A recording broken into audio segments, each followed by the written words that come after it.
Just Balram. I am back with you with another mover and shaker. Another big issue that worries you and me.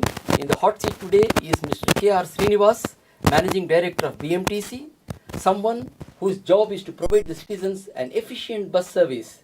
Does he? It's a big question. Let us ask him. I am armed with a lot of questions from you. Welcome to the studio, Mr. Srinivas. Thank you very much. Mr. Srinivas, auto drivers and BMTC drivers are two sides of the same coin. Both are rude to passengers, observe no road rules, park wherever they want. In short, they are a menace on roads. And commuters suffer. Don't you give them lessons on good behavior? Yeah, you are right to some point, Mr. Balram, but we have been now looking at the training to our crew on a regular basis. So recently, in fact, we have identified the people, both conductors and drivers, who are normally not behaving well. And we have conducted a 2-day training, and we have involved some outsiders also to help them in understanding their behavior, etc.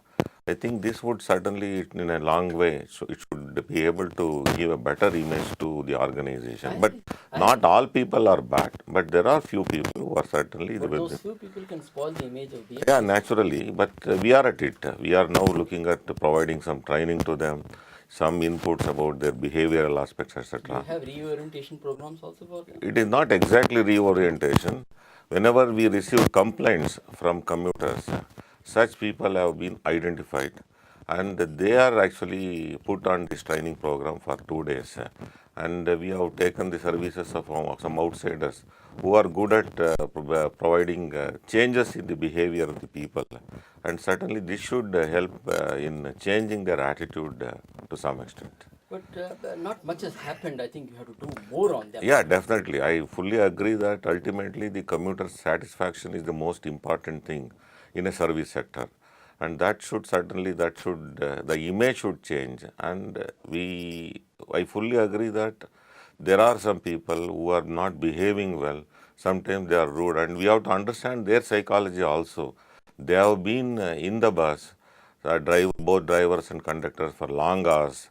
And sometimes their patience is also tested by commuters. And commuters also should understand that they also work under tremendous stress. And if they also extend a good supportive hand, that should certainly will help in a long way to overcome these type of problems. Mr. Srinivas, the other day Mr. Praveen Sood, traffic police chief, was with us in the studio. He appeared for the similar show. He said everyone wants the cops to discipline bus drivers. Whenever anything happens, they call the police first. They often park in the middle of the road, as I told you, away from the bus stand, causing traffic jams. Praveen Sood said cops do try to discipline them, but it is difficult. Why doesn't the BMTC MD drive some good sense into the driver? This is his language. He says it is your job to discipline them, not the traffic police. Yeah, I fully agree, because our drivers should know where to park their vehicles and how to park the vehicles and help the commuters to get into the bus or alight from the bus. Actually, for that reason only, we have now some 32 vehicles. They are called Sarathis. We have put some inspectors in those Sarathis, and their main job is to ensure that the buses are parked in the right lane.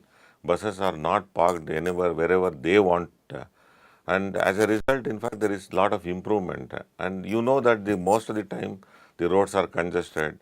And many a times we find that the drivers are also forced to, when there are too many vehicles coming on the road, the drivers also, they will be forced to sometimes park in the middle of the road. That to avoid those things, in fact, we have requested our Sarathi people to make sure that they come to the appropriate bus stop and park their vehicles and help the... Sarathis, what you explained, Yes. the Sarathis, can commuters go to them and complain to them about Yeah, definitely. Do they take complaints? Yeah, definitely. Whenever there is a bus which is not parked at the right place, the commuters are at liberty to go and immediately complain with our Sarathi.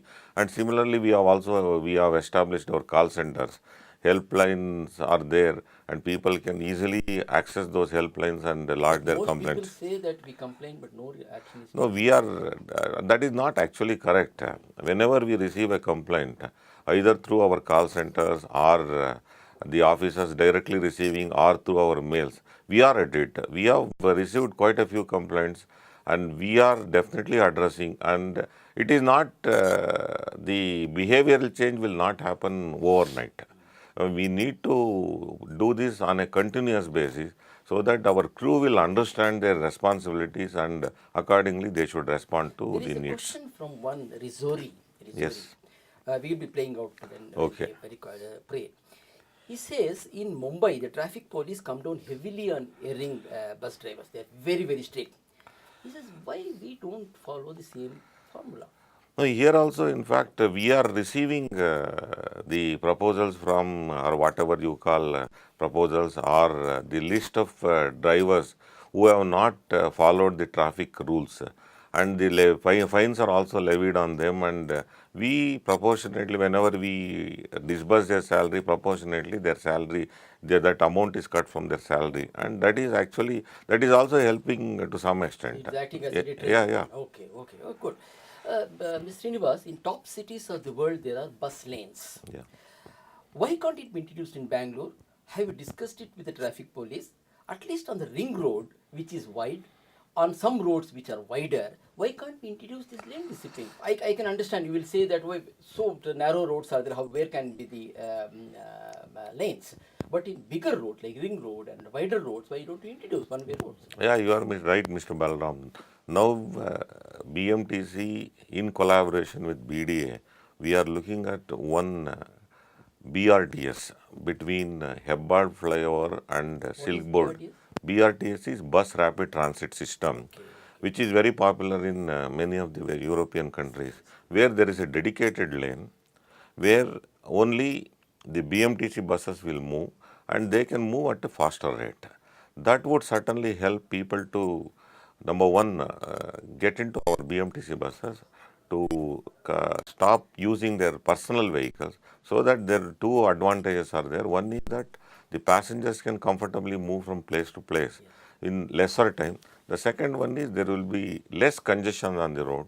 As a result, our environmental When are you going to parameters. introduce this, No, Mr. this is in a very conceptual stage. Okay. Recently, the consultant who has been empaneled by BDA, he has made a presentation about this BRTS, and there were some discussions about the conceptual paper presented by the consultant. We have given a lot of inputs before finalizing the DPR. Probably in another 3 months' time, we hope that the consultant would come out So with you have the. a separate color on the road where we can when these buses. I saw in some European Yeah, countries, definitely there will be branding. Second one is there will be limited bus stops on this dedicated 30-kilometer stretch, and there will be facilities for providing the, say, from catchment area, we can also provide the feeder services, so that people can come from the catchment area, get into this BRTS lane, and move faster from place to place. So BRTS will be in place in about 3 months' time. No, it is not. It's a DPR which will be in place. Okay. Yeah, then in fact we need to take the approval of the government. Then we have to look at the financing part of it and the agencies which are involved in implementation. Is it as easy as you think, or It is not that difficult, but we need to understand the basics of this, and once we implement, in fact, it should become a really dedicated lane. that's good news, Mr. Srinivas. How many drivers get challenged for reckless driving every year? Does BMTC pay the fine on their behalf, or is it deducted from this driver's salary? Yeah, as I already mentioned, whenever we get the statement of the defaulting drivers list, we deduct that amount from their salary only. We are not, BMTC is not paying from its revenues. You deduct from the Yes, driver's yes, salary. yes. So they suffer that. Yeah, to that extent they suffer. Suffer. There is a question from one Jahangir. He says bus stands near traffic signals. Lots of bus stands near traffic signals. They create traffic jams. Can't you move away from traffic Yeah, signals. in fact, you are very right regarding this. You know that the traffic signals have been introduced on several junctions in the recent past. It is not that they were there earlier. And the BMTC, most of the places you find that the BMTC bus stops are existing for quite some time. So as a result, So it now is a you mistake of find the traffic it is police. not. I don't call it as a mistake on their part. They are also forced to introduce a traffic junction wherever it is necessary. So now there is a need to coordinate about the location of these bus stations. Now what we are doing shortly, we are going for geocoding of all our bus stations. There are more than 3,000 bus stands. We have done already geocoding for nearly 800 bus stops, and shortly we are in the process of completing the geocoding of these bus stops. Once we do this, we know the exact location of these bus stops on our Bangalore city map, and in consultation with the traffic police, we will be able to, I am sure that we will be able to find some solution for this problem. So you mean to say that traffic police installed traffic signals without telling you? No, it is not the question of telling us. It is a necessity. The traffic, from the point of traffic management, definitely they will have to should at go least for that. discuss with you, Mr. No, Nivas. I agree, but only thing is there have been definitely interaction sessions with traffic police, BMTC, BBMP, where all these are the stakeholders involved in Yes, yes. this traffic as well as the road maintenance, then providing bus stops, etc. So that way, in fact, I think it's a process in which we need to understand each other better and look at the problem holistically. In top cities worldwide, as we discussed earlier, there are no conductors. I have seen buses, there were no conductors. The drivers do their job. People have to get in from the front, pay the driver the exact amount, and move on. BMTC did try, I feel, on some buses. Why was it not successful? No, BMTC did not try on buses saying that it will be conductorless. The problem with BMTC is that we still issue tickets manually. Okay. So the job in some of these pushback service, the drivers were using. The drivers are still doing in some of these pushback service, where the driver himself will have to issue these tickets manually. That is not a very good sign. So we are looking at some remedial measure for this. And you must be knowing now that the passes have become very popular in Bangalore BMTC buses. So no Nearly need to take, 45% of the passengers or revenue, whatever it is from daily passes and monthly passes. Once we reach a stage of 80% or 90% through passes, certainly this problem could be addressed, and the buses can certainly run without conductors. And we are also looking at the introduction of a common mobility card, wherein people can use both BMTC and Metro. metro. That is also in the pipeline.